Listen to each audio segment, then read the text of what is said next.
آج آپ کے سامنے رکھنا ہے کہ انقلاب کیسے آتے ہیں اور کیوں آتے ہیں۔ جب تک واضح طور پر ایک موسیٰ علیہ السلام اور ایک فرعون نہیں رہ جاتا تب تک انقلابات نہیں آتے۔ پہلے قوم چھوٹی چھوٹی پارٹیوں اور نظریات میں الجھی رہتی ہے، حق اور باطل واضح نہیں ہو پاتا، پھر حق اور باطل کی چھوٹی چھوٹی جھڑپیں شروع ہوتی ہیں۔ حق اور باطل کے نظریات کے ساتھ چھوٹے چھوٹے گروپ ملنا شروع ہو جاتے ہیں اور پھر یہ جنگ نقطہ عروج پر جاتے جاتے چھوٹے گروپس کو ختم کرتی جاتی ہے۔ آخر میں واضح طور پر دو گروپ سامنے آتے ہیں۔ پوری قوم، تمام ادارے، تنظیمیں، جماعتیں، حتیٰ کہ مذہبی لوگ، NGOs سمیت ہر انسان کسی ایک گروہ کا حصہ بن جاتا ہے۔ حق اور باطل واضح ہو جاتے ہیں۔ پاکستان میں 90% یہ کام ہو چکا ہے۔ حق اور باطل واضح ہوتے چلے جا رہے ہیں ہر گزرتے دن کے ساتھ۔ ہر وہ شخص، تنظیم، جماعت، کارکن، فرد جو خاموش ہے یا مفادات کی خاطر ان سے فائدے لے رہا ہے یا ان کا ترجمان ہے یا ان کے بارے میں نرم گوشہ رکھتا ہے، وہ سب کے سب باطل کی بیعت کر چکے ہیں۔ آپ کے سامنے ہے، اور جو ایک لفظ سے لے کر جان دینے تک کسی بھی لیول کی مزاحمت کر رہا ہے وہ حق کی بیعت کر چکا ہے۔ چاہے وہ ایک لفظ لکھتا ہے، چاہے وہ ایک لفظ بولتا ہے، وہ حق کی بیعت کر چکا ہے۔ یہ لشکر ابھی اور واضح ہونے ہیں اور آخر میں سمندر راستہ دے گا یا پھر آگ گلزار بن جائے گی یا پھر 313 کے ساتھ فرشتوں کی آمد کی یا پھر کربلا سجے گی اور نیزے پر قرآن کی تلاوت ہوگی۔ یہ سب تو اللہ تعالیٰ کے اپنے فیصلے ہیں، مگر حق اور باطل واضح ہونے کے بعد اہم یہ ہے کہ آپ نے کس کی بیعت کی ہے۔ اللہ پاکستان پر رحم فرمائے، آمین یا رب العالمین۔ پاکستان پائندہ باد۔ بسم اللہ الرحمن الرحیم۔ میرا نام محمود نیازی ہے۔ السلام علیکم ورحمۃ اللہ وبرکاتہ۔ آپ لوگ جانتے ہوں گے کہ آج 17 دسمبر ہے اور دن ہے بدھ کا۔ کچھ تازہ ترین خبریں آپ کے سامنے رکھنی ہیں، ایک ویلاگ سامنے رکھنا ہے، لیکن یہ جو ابھی آپ کے سامنے ابتدائیہ پیش کیا اس کو تھوڑا سا اور ڈیفائن کرتے ہیں۔ کس طرح؟ کل سلیمان اکرم راجہ نے بات چیت کی۔ آپ جانتے ہیں کہ سلیمان اکرم راجہ بہت پڑھے لکھے اور بہت زبردست آدمی ہیں۔ PTI کے لوگ ان سے اختلاف بھی کرتے ہیں، لیکن وہ جینوئن تبدیلی چاہتے ہیں۔ انہوں نے کیا کہا؟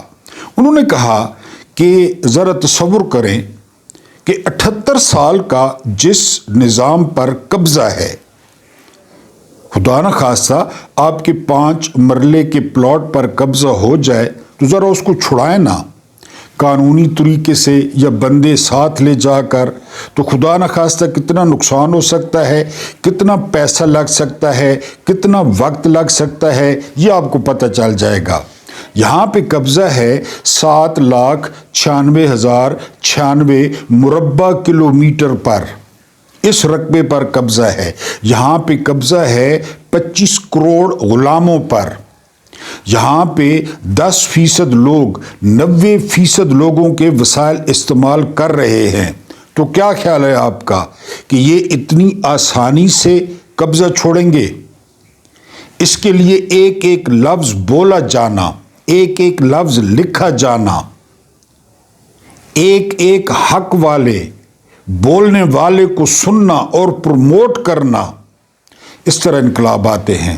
میری عمر کے بندوں کو یاد ہوگا کہ کیسٹیں ہوا کرتی تھی، کیسٹیں جو ہم ٹیپ ریکارڈ میں لگاتے تھے، یاد ہوگا آپ کو، شاید نوجوان نسل نے بھی وہ کیسٹیں دیکھی ہوں، ٹیپ ریکارڈر دیکھے ہوں۔ یہ کیسٹیں آتی تھیں فرانس سے، اور وہ کیسٹیں کون بھرتا تھا یا کون ریکارڈ کراتا تھا؟ وہ ریکارڈ کراتے تھے امام خمینی۔ وہ کیسٹیں آتی تھی ایران، اور لوگ وہ کیسٹیں سنتا تھا، جس طرح میرے آپ ویلاگ سنتے ہیں، اور وہاں سے حوصلہ پاتا تھا، راستہ پاتا تھا۔ پھر ایک اور جو ہے نا صورت، نوجوان پمفلٹ چھپواتے تھے، ڈھیلے ڈھالے پمفلٹ اپنی پنڈلیوں کے ساتھ، پنیوں کے ساتھ باندھتے تھے۔ اتنی سختی تھی کہ جہاں پہ 10-15 لوگ ہوتے تھے، وہاں پہ جا کر اپنی ٹانگوں کو وہ جھٹکے دیتے، اور وہ پمفلٹ وہاں گر جاتے، اور لوگ وہاں سے اٹھاتے اور پڑھتے۔